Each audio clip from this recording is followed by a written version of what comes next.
Hello YouTubers, you're on a new action reaction, and today I finished going over reviews of the Lethal Weapon series with Lethal Weapon 4.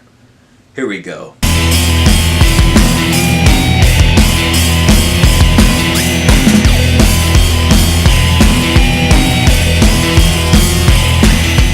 Lethal Weapon 4 is directed by Richard Donner, stars Mel Gibson as Martin Riggs, Danny Glover as Roger Murtaugh, Rene Russo as Lorna Cole, Joe Pesci as Leo Getz, Chris Rock as Detective Lee Butters, Kim Chan as Uncle Benny, and Jet Li as Wasing Koo. In this final installment of the Lethal Weapon series, Martin Riggs and Roger Murtaugh are now both feeling too old to be doing what they're doing. They try to stop the Chinese triads from doing their illegal business in the US. Uncle Benny, Chinatown's mob boss, has imported Chinese slaves to pay for an artist to create counterfeit Chinese currency, which the triads, led by Jet Li, will use to buy the forefathers, the heads of the triads, back from the Chinese military. When bloodthirsty mercenaries are on their tail, Martin Riggs and Roger Murtaugh team up again with Leo Getz and Lorna Cole, and newcomer Lee Butters, played by Chris Rock, to finally put an end to the triads for good. That is a plot summary of Lethal Weapon 4. This was released sometime after Lethal Weapon 3 in 1998. And Warner Brothers was going through some really bad box office bombs. Lost in Space did not perform well, Batman and Robin still. They were hurting for money, and they decided to greenlight a Lethal Weapon installment. They figured that it would make enough money for them to earn back, and it would help the studio out. And it did. It was made in a rush, and they had a couple of scripts going on. Jeffrey Boehm, who did some of the script rewriting of the previous films, did a story where it involved neo-Nazis, and it was going to be a lot darker and edgier, more like the first film. While that would have been interesting, that would have been intense, because it's already intense enough with the triads, but that would have been very interesting to see where that story went. The screenplay was written by Channing Gibson, a story by Alfred Guff and Miles Miller, who were the showrunners of the TV show Smallville for the first 7 seasons. And yeah, it's a pretty interesting story, and again, with the rush time, they were pressed, and there was always rewrites going on during production, so they actually did not know the end until later. And Mel Gibson has shorter hair in this. He actually did not have enough time to grow back the mullet. So they just kept it short, which works because, again, with character development, Riggs is older. He's beginning to feel too old for this shit, like Roger Murtaugh. And they're both getting up there in age in this installment, and it shows. He's with Rene Russo as Lorna. She's pregnant with his baby. And it's them together. They haven't gotten married yet, and he still feels attached to his wife in some way. But there's an interesting story there in this installment. And then you have Joe Pesci back. He's now a private eye, but he's kind of more like the Leo Getz from Lethal Weapon 2, which is what I'm happy about. And Chris Rock plays Lee Butters, who Roger thinks has a thing for him, but is secretly actually dating his daughter, and he's actually the father of her baby. She's pregnant, nobody knows who the husband is, and it's Chris Rock's character, Lee Butters. But there's a very funny whole subplot thing where Riggs makes Murtaugh believe that Chris Rock's character Lee Butters is like gay and has a thing for him, and really he's just his secret son-in-law. It's very funny, but in the original script he was a gay man, so they changed that, which is not bad. I like how they made him Rianne's husband in this. It adds a new element for Riggs and Murtaugh to play around with, but it also kind of expands a family and gives something for them to do. I like that it wasn't just like a gay guy there. And of course, they're dinosaurs. He has like a degree in psychology, and they're noticing the changes in the police department, how they're not like hard-boiled police anymore. They have degrees, and they're very educated. And they always were educated, but it's just a different type of climate than what we saw in the first Lethal Weapon. And it has an exciting opening. There is this guy. He has his flamethrowers causing havoc, and it's pretty much Murtaugh and Riggs getting in their usual trouble, and they find out that Murtaugh's going to be a grandfather and Riggs is going to be a father, so that's where that gets set up right at the beginning. There's a funny scene where he says, "Get in your boxers and act like a chicken. It'll distract him. I know it'll distract me." And it's like, you think it worked? It's like, no, I just want to see if you do it. Very funny humor there. And yeah, they had Fire in the Hole by Van Helsing. Very good music in here. Again, the score is the same, but you have Fire in the Hole by Van Helsing and then Pilgrim by Eric Clapton in the credits. That is really good. But yeah, that gets started, and then it fast forwards a couple of months later, and Leo, Murtaugh, and Riggs are on a boat, and they discover this ship and like gunfire going on, and they find this shipment of Chinese immigrants, these slaves being brought into the country. And as usual, Murtaugh has a vehicle that's destroyed or damaged. His boat gets blown up. So he goes to the life raft and he finds this family called the Hongs hiding out in his boat. So he takes this family of Chinese immigrants into his home. And they have a connection to the Triads. And the Triads are the big bad. Jet Li is amazing as a villain. It's his first American role, but it's also the first time he played a villain in a film. And he is just badass in this movie. He is one of my favorite Lethal Weapon villains. Probably the biggest threat that Murtaugh and Riggs have ever faced. And I like him in this movie. He actually did all his own stunts, and he was actually moving so fast that they had to slow down his movements because the camera's shutter speed couldn't keep up with how fast he was moving during the martial arts scenes, which is amazing how fast and just how skilled Jet Li is as a martial artist, that he's moving so fast that the camera couldn't keep up at the time.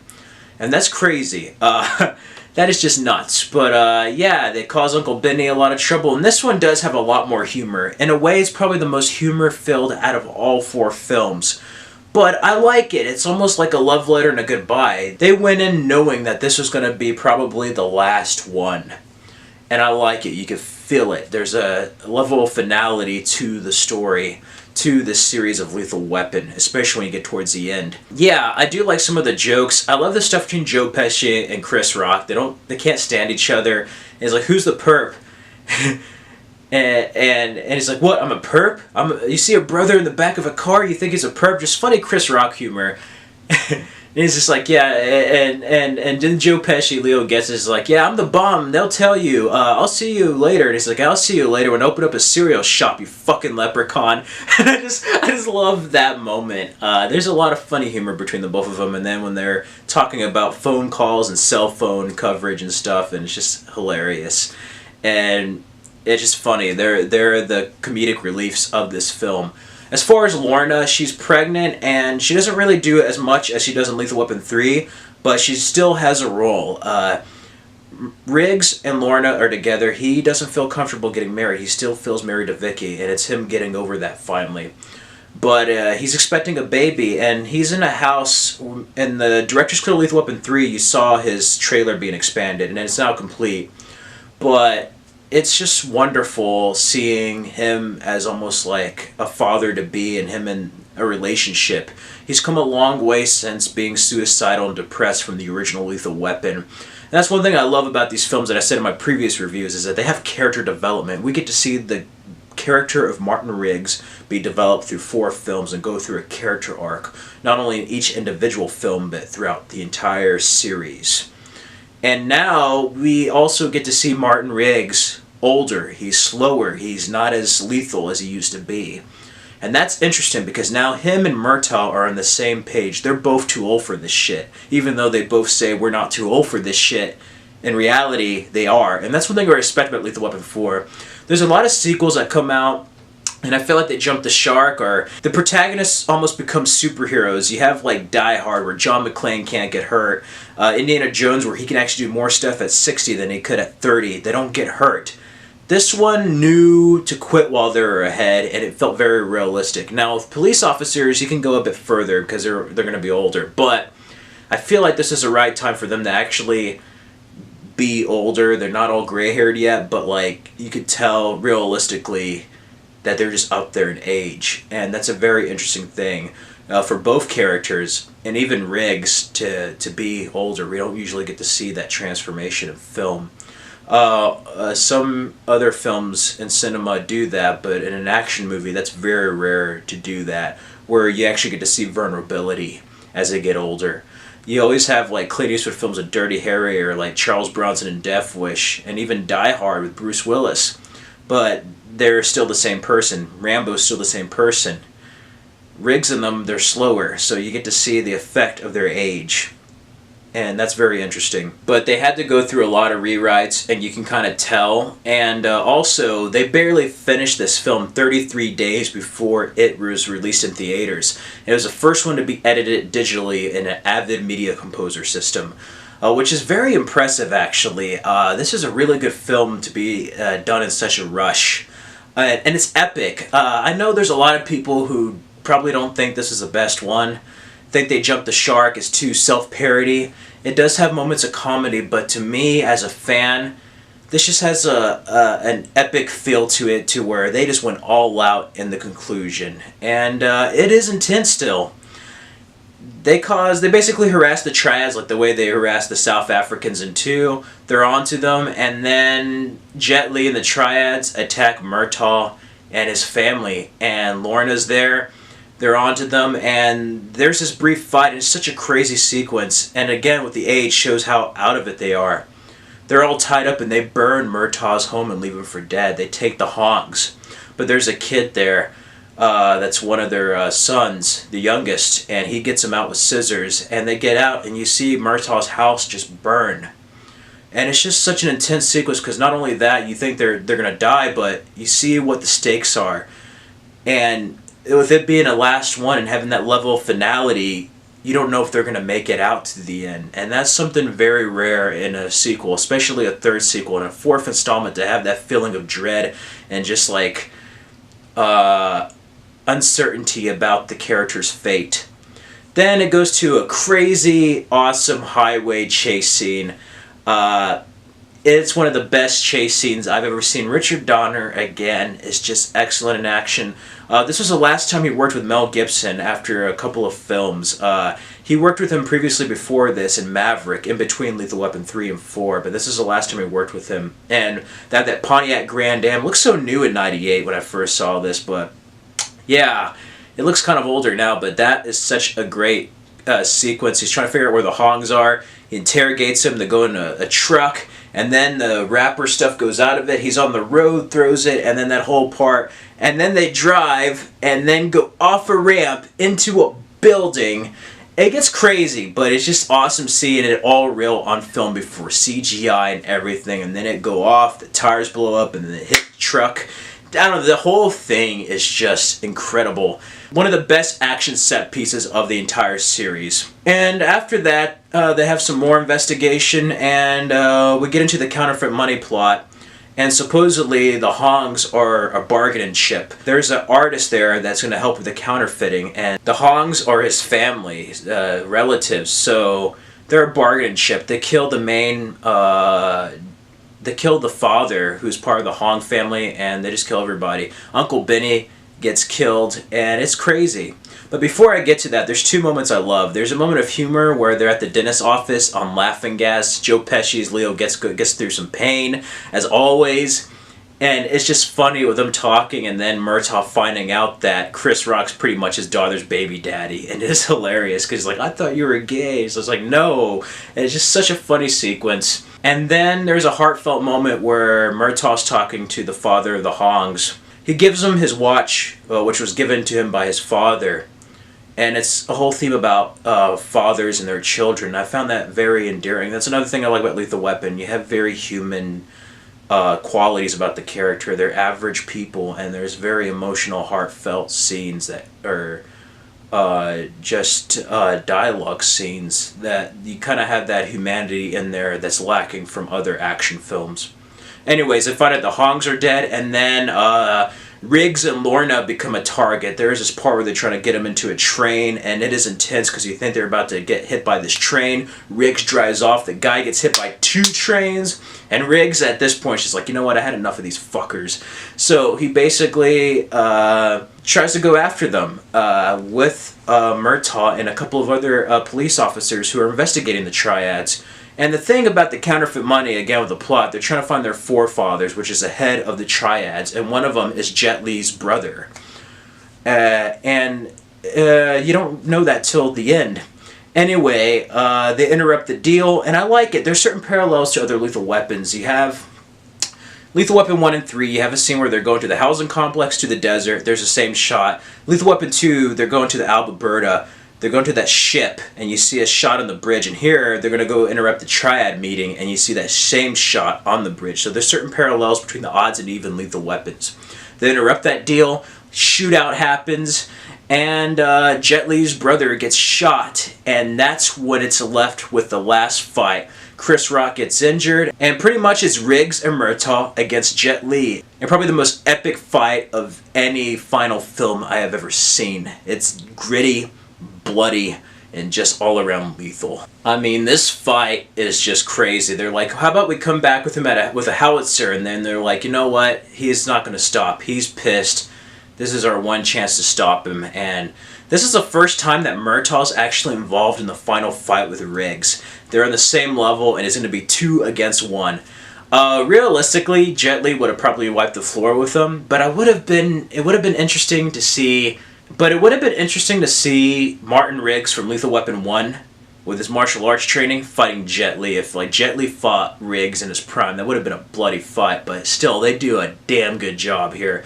And Jet Li's just a little bit wounded during the fight. But oh, it is so bloody. Blood, sweat, and tears. It is intense and just downright savage. To the point where you're like, oh my god, they might kill off both Riggs and Murtaugh. How are they going to get out of this? And it just gets crazy. Headbutting, stabbing, it is just brutal, and I love it. The sound effects, the rain, the music, the way it's shot, and the sounds of whoosh, and he's just like, ooh, hitting him with his head. And then he does this little arm thing, and then that whole ending where he like lifts him up, the ground collapses, and they're underwater, he gets a gun, shoots him, and then the ground debris comes down and lands on Riggs, and Murtaugh doesn't hear him. He's like drowning underwater. And that's a crazy thing. In this film, Mel Gibson originally wanted his character to be killed off. And again, they were going to kill him off in 2, but in 4, Richard Donner's like, no, we're going to have you live. But they tease the audience with that, with this one sequence where he's underwater. Shortly after the premiere, Mel Gibson's like, you know what, I had a lot of fun making this, that I wouldn't mind doing another one if given the chance. There is a few ideas to do another one, but I'll get into that later. But yeah, Murtaugh ends up saving him. He's just like, I hear you, Riggs. And it's just an emotional scene because you're like, is Murtaugh going to get Riggs in time? And it's just like, it makes your heart pound, or just like, could this be the end? Is this how it's going to all end? He saves him, and then it cuts to a couple of days afterwards. And we get another scene that's similar to a previous Lethal Weapon film with the graveyard and Vicky. It's like the first film. And there's a really touching story about Joe Pesci's character, Leo Getz, and how he had this friend named Froggy who thought would turn to a princess and be his mother since he didn't have a mother, and there's a whole backstory. And he said that the frog pretty much went under his tire when he didn't see it, and he ran over his friend, and he didn't have any friends until he met Murtaugh and Riggs. And it's just really sad because like Murtaugh and Riggs are kind of mean to him in like a big brother way. They just kind of bully him, but like, you can tell they mean a lot to him as a character, and that's also more development for Leo Getz, who's pretty much been the comic relief of the sequels. And that was a touching scene. So then they go to Lorna at the hospital. They get married there, and it's funny, they get a rabbi, and yeah, it's funny. Rewatch that part with certain events that have happened in some actors' personal life, and it's just a funny scene. Anyway, they get married, and he has a son. Also, Rianne has her baby, so Roger Murtaugh is a grandfather, and Martin Riggs is a father, and the chief's there, and they all get into a picture, and then it has, why can't we be friends? And before it goes to the picture snap, it's just like, are you friends? And it's like, no, we're family, and then it ends, and it's just a perfect bookend to the Lethal Weapon series. It's just, it's one of the best conclusions I've seen, and it knew when to stop while it was ahead. Yeah, I couldn't ask for a better ending. This was the conclusion that I was really looking for. I like number 3. 3 feels more like the first 2 films, but this one had enough of the humor and just action, and just, it had that intensity to where like you went through everything and you weren't sure what was going to happen to the characters. There were stakes. And ultimately, it was one of those films that just, you got your experience out of it, and for it being a final one, you're like, you know what, that was a damn good ride, and I liked it. Has the production photos, and it's just, it's just a perfect ending and one of my favorite action films. Yeah, if I had to give Lethal Weapon 4 a score, I would give it a 4 out of 5 and an A-. I know there's a lot of people who really complain about this film, but for me, it's just a tad better than Lethal Weapon 3, but nothing can beat the first two. The first two Lethal Weapons will always be the best, and Lethal Weapon 2 is my favorite, but 4 is up there with the first two. I just love it. It's one of those films that is just a perfect ride. If I had any cons about it, like as a film critic, I guess you could say the jokes, it kind of becomes self-parody, some of the story elements, but really, as an audience member, I enjoy this film. I really can't find too much wrong with it. I liked it. If you like the previous three Lethal Weapons, you're probably going to like this one. It would surprise me if you don't, really. Yeah, Lethal Weapon 4 is just great. And there's even a funny subplot with, like, them suspecting Roger Murtaugh's on the take. He keeps having all this money, and his wife is actually like an erotic author called Ebony Clark, and it's very funny. There's just a lot of funny stuff in this. As usual, Riggs and Murtaugh are up to their shenanigans, but there is stakes with the Triads, and Jet Li makes one of their most intimidating, most lethal villains that Martin Riggs and Roger Murtaugh have ever faced against. I like this. The Triads are as ruthless as the South Africans. Again, with the international bad guy, this is a perfect foe to go against, where they're completely just outmatched. And I think that's what makes it a good story, is that this one, the stakes are there, but you really worry about the characters. They're older now, they're vulnerable, but there's this challenge that's just bigger than they are, and whether or not they're going to overcome it or defeat them. And that's something that's very interesting. You even get a good scene with the psychiatrist there and Riggs. Just all around, you have some audience cheering moments, and I love it. I freaking love Lethal Weapon 4. I couldn't think of a better ending. It's one of my favorite fourth installments, so yeah. 4 out of 5 and an A-. Lethal Weapon 4 makes one of my highest recommendations, and that is my action reaction for Lethal Weapon 4 and the Lethal Weapon series. They were going to do a 5 a couple of years ago. Of course, there was a whole Mel Gibson controversy, but they actually were going to have Mel Gibson back, but they didn't have Danny Glover, so he's just like, you know what, I'm not going to do it without Danny Glover. Which I don't blame him. Who the hell would? Like, And Richard Donner kind of wanted to do it, but it never went through. Then they're almost thinking of rebooting the film, but eventually we had Lethal Weapon, the TV show, on Fox, which is actually not too bad. I'm actually a fan of it. It's not like the movies, of course, but I'm glad that it's trying to be its own thing. It's not trying to be the movie, so that's a good thing. And they really made it their own, Damon Wayans and Clayne Crawford. But that's where Lethal Weapon ended, and it's a beautiful thing. And again, what made this film, and as the rest of the previous ones, the chemistry between Danny Glover and Mel Gibson. I love that part where they get promoted. It's like, hello, Captain, my Captain. It's like, Captain Riggs, Captain Murtaugh, and they have their little salute thing. It's just great. The humor between them. It's just the ultimate buddy cop film. The Lethal Weapon franchise, 1, 2, 3, and 4 redefined the buddy cop genre, and it just basically is the definitive buddy cop films. Without Lethal Weapons, you wouldn't have stuff like Rush Hour, whatever the hell. Lethal Weapon is the ultimate buddy cop action film. And if you want to watch something that's comedy, amazing action, good story, and just all around, just everything that's just awesome, see the Lethal Weapon series. All of them are directed by Richard Donner, and they're fantastic. It's rare to have an action series that has almost all their films pretty much enjoyable.